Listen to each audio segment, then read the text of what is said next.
Hai Sobat Genvest, kita ketemu lagi di podcast Berani Berinvestasi bersama CJS International Sekuritas Indonesia. Kali ini kita mau bahas salah satu sektor yang cukup seru ya.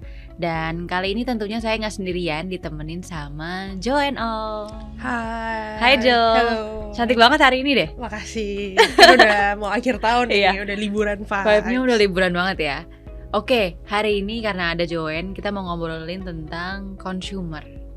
Nah, mungkin di tahun ini ya, 2025, kayak terkenal banget, sering banget baca berita daya beli masyarakat rendah gitu ya.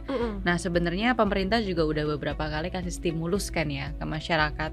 Nah, ini memang kalau boleh kita telisik lebih lanjut nih, emang ada faktor-faktor apa aja sih yang menekan daya beli masyarakat tuh jadi rendah? Oke, menurut kita ya, ada dua alasan kenapa daya beli masyarakat itu dikategorikan rendah. Maksudnya lemah gitu selama tahun 2025.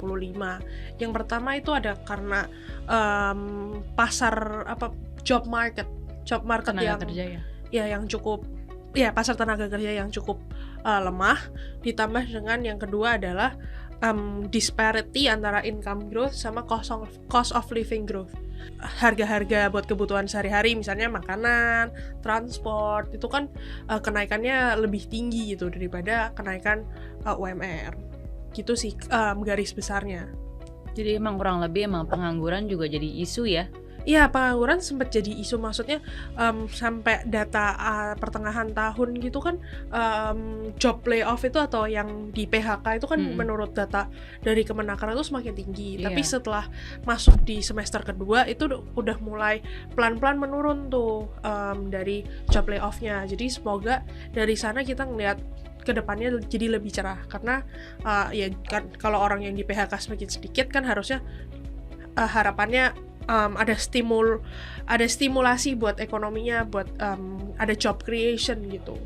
Sama yang kedua dari UMR and cost of living growth, diharapkan kenaikan UMR ke depannya itu bisa nge-offset pertumbuhan cost of living gitu. Iya. Kalau untuk yang UMR yang tahun depan itu belum rilis ya? Nah, itu masih belum, harusnya sebelum akhir tahun sih. Oke, nanti harusnya dipublish. Kalau ngomongin UMR mungkin langsung lompat sedikit nih ke emitennya.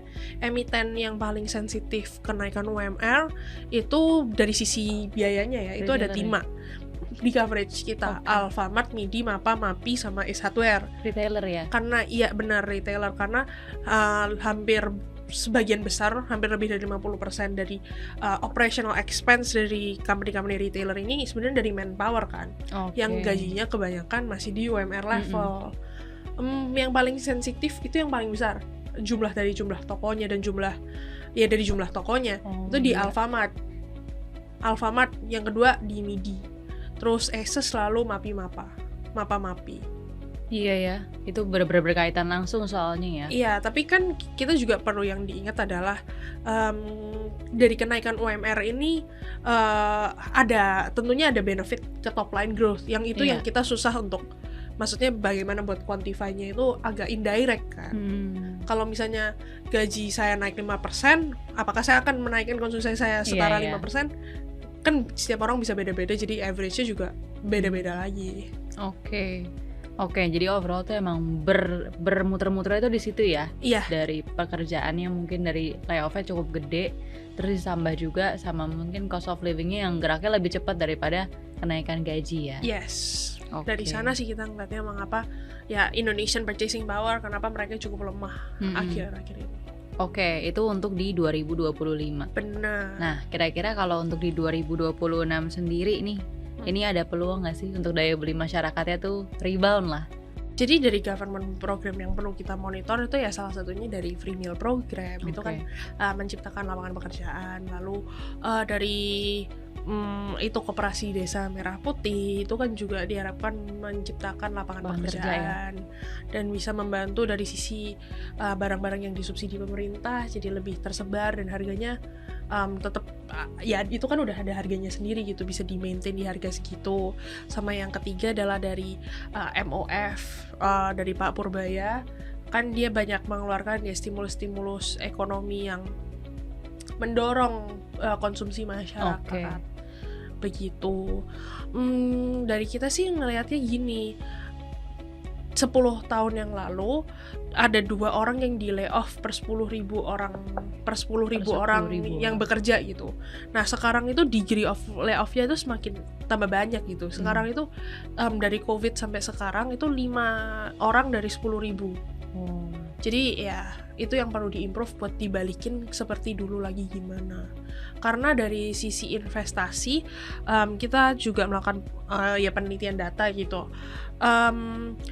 Job absorption dari 1 triliun of investment itu dulu sekitar 1.800 pekerjaan.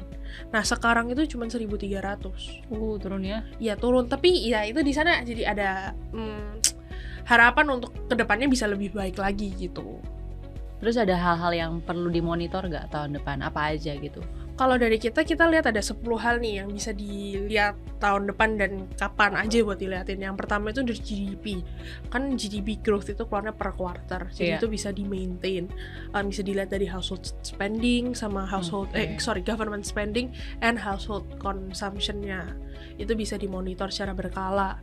Lalu yang kedua ada APBNP tahun 2020. Mungkin nggak ada APBNP gitu yang keluar, karena kan itu berkaitan sama government spending. Terus yang ketiga ada tambahan stimulus dari pemerintah, ya misalnya kayak seperti yang keluar di kuartal keempat, tambahan 900.000 untuk 17 juta penerima manfaat kurang lebih, jadi total penerimanya bisa sampai 35 juta dan dapat 1,5 juta. Itu kan lumayan banget gitu. Nah terus yang keempat itu progres dari program-program pemerintah. Tadi kan ada free meal, Kopdes, terus ada sebenarnya pemerintah itu juga punya program magang. Itu kan juga ya orang-orang yang belum mendapatkan pekerjaan bisa dapat chance untuk mendapatkan uang gitu. Itu kan lumayan, dapat sekitar UMR tiap bulannya. Terus selain itu ada data konsumsi dari perusahaan-perusahaan TBK. Kita kan ada come-through datanya, jadi kalian selalu pantengin tuh tiap kuartal kita punya data. Jangan lupa. Nah selain itu dari data yang kita compile juga ada data SSSG dari setiap consumer companies. Mereka bisa maksudnya ya liatin datanya, ada growth, ada inflation atau enggak. Terus banks credit growth, karena itu kan berhubungan dengan ekonomi tiap bulan lah ya. Yes, benar. Terus yang salah satu yang nggak boleh dilupain itu ini mengenai berita-berita tentang judi online, karena itu kan penting ya. Itu sempat menjadi ya sebuah isu lah, karena kan uang kalau dipakai judi online kaburnya bisa nggak di dalam, maksudnya uangnya nggak tahu kemana gitu. Sedangkan kalau uangnya dipakai buat konsumsi misalnya 50.000 gitu, saya pakai buat judi online, tapi kan 50.000 itu harusnya bisa buat konsumsi, misalnya beli Indomie kayak, atau beli sabun-sabun, beli skincare. Jadi ada perputaran di ekonominya. Kalau judi online itu ya perputarannya saya nggak tahu lihat kemana. Terus yang terakhir itu kalau ada perubahan dari aturan dari peraturan minimum wage misalnya berubah, atau nanti ada perubahan dari sisi labor law segala macam, itu juga penting buat monitor. Jadi kurang lebih itu ada 10 ya. Yes, benar. Yang mungkin bisa Sobat Genvest ingat-ingat ya, yang tadi udah bisa dicatat juga. Nah mungkin kita lompat dikit nih Jo. Tadi kita udah ngomongin terkait dengan consumer di 2026 sama hal-hal yang perlu dimonitor ya. Nah baru-baru ini itu kan ada salah satu saham ya, Unilever, yang akhirnya ini udah menyelesaikan spin-off bisnis ice creamnya nih. Nah ini kira-kira untuk dari report terakhirnya, untuk dari tim research ya, ini kan emang cukup optimis adanya one-off gain dari spin-off tersebut yang nantinya akan dibagiin jadi special dividend. Nah boleh nggak nih dijelasin lengkapnya nih seperti apa? Jadinya kalau nggak salah di tahun lalu itu Unilever menyebutkan di analis meetingnya kalau mereka akan spin off this ice cream bisnis sekitar 7 triliun. Nah dari 7 triliun itu dikurangin asetnya sekitar 2 sekian triliun, jadi dapat gainnya sekitar 4,8 triliun. Dan yang 4,8 di after tax-nya itu jadinya sekitar 3,9 triliun yang akan dibagikan. Nah dari 3,9 triliun ini dari one off gain 3,9 triliun baru akan dibagiin jadi dividen. Jadi itu imply sekitar 3,8% dividen yield. Jadi lumayan banget, setara seperti sekali interim gitu. Tapi ini belum ada skemanya kan? Maksudnya kapan? Oh belum. Biasanya kalau kayak gini akan ada RUPS-nya lebih lanjut lagi ya? Kan udah disetujuin Oh ya buat kemarin ice cream. Iya. Paling lebih ke tunggunya kapan? Iya, tinggal nunggu pengumuman kalau mau Bagiin. dibagiinnya kapan. Oke. Nah kita sih ya expect nanti ya berbarengan sama waktu dia bagiin dividen interim ataupun finalnya sih nanti. Di awal tahun depan ya? Iya, atau ya interimnya. Oke, itu untuk yang Unilever. Nah, ini mungkin kita ke pertanyaan yang cukup menarik nih, Jo. Terkait dengan rekomendasi. Ada update nggak ini untuk 2026? Oke, mungkin update-nya kita semuanya add di semua ya? sektor consumer, staples maupun retail. Semuanya add. Kita juga udah ubah view sektor kita dari sebelumnya neutral, sekarang overweight to consumer. Seiring dengan tadi ya, perkiraan yang untuk di 2026 tadi. Yes, karena kita expect ada recovery in purchasing power for 2026. Yang sebelumnya, sekarang yang add ICBP, Unilever, Mayora, Cimory, dan Sido muncul. Mau disebutin nih target price-nya satu-satu? Boleh dong. Nah, kalau misalnya ICBP dulu, ICBP itu di 10.325. Lalu ada Unilever itu di 2.900. Oke. Terus Mayora itu di 2.740. Cisarua Mountain Dairy atau Cimory itu di 7.700. Sama yang terakhir itu Sido muncul. Sido muncul itu di 650. Kalau dari sisi retail, kita ada Alfamart, Midi, Mapa, Mapi, Asus. Add semua. Alfamart 2.280. Lalu ada Midi itu di 490. Lalu Mapi itu di 1.650. Mapa 1.010. Dan yang terakhir Asus itu di 500. Oke. Semuanya berubah jadi ad ya? Semuanya berubah jadi ad. Dan kalau boleh diurutin, topics kita itu sebenarnya Cimory, Mapa, dan Mayora. Oke, 3 itu ya? Kalau boleh diurutin sampai semuanya, itu Mayora, Mapa, Cimory, lalu Mapi, Asus, Midi, ICBP, Alfamart, Unilever, Sido. Oke, kita ambil yang 3 tadi deh. Mayora, Mapa, Cimory.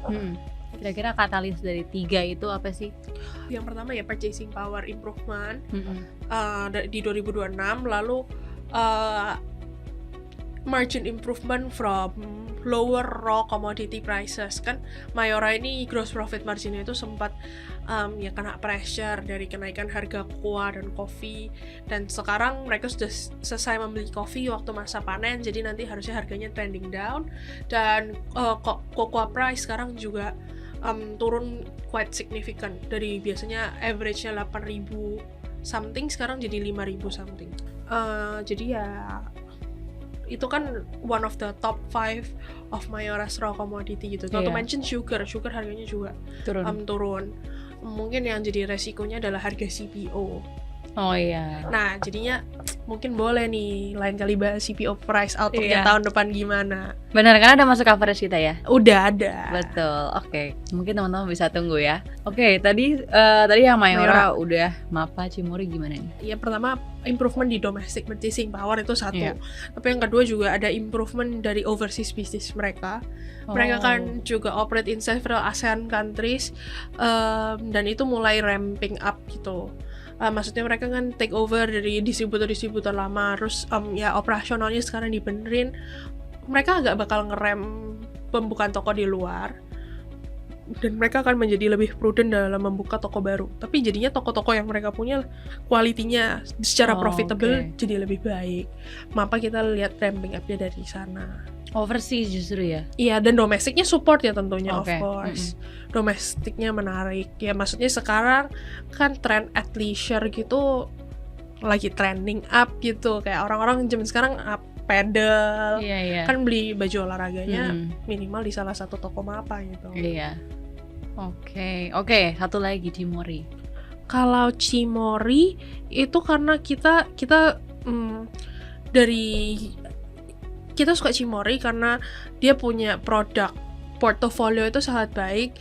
Maksudnya dia bisa gauge growth dari consumer food sama dan dairy segmentnya.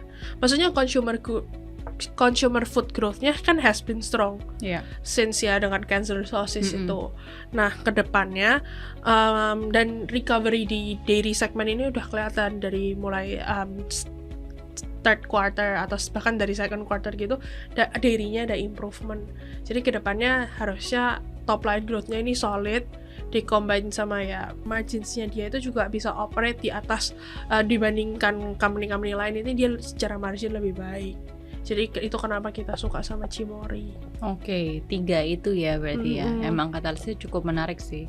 Oke Jo, mungkin itu yang mau kita tanyain. Thank you untuk waktunya. Thank you. Sobat Genvest, mungkin itu tadi pertanyaan dan juga yang mungkin hal-hal yang perlu Sobat Genvest cermatin ya untuk consumer di tahun 2026 nanti, beserta tadi ada target price sama rekomendasinya ada cukup banyak ya, jadi jangan sampai lupa. Mungkin sekian untuk podcast Berani Berinvestasi bersama CGS International Sekuritas Indonesia. Jangan lupa like, komen, dan subscribe YouTube channel kita. Sampai jumpa lagi di episode lainnya. Kalau nggak mulai dari sekarang, kapan lagi? Bye-bye!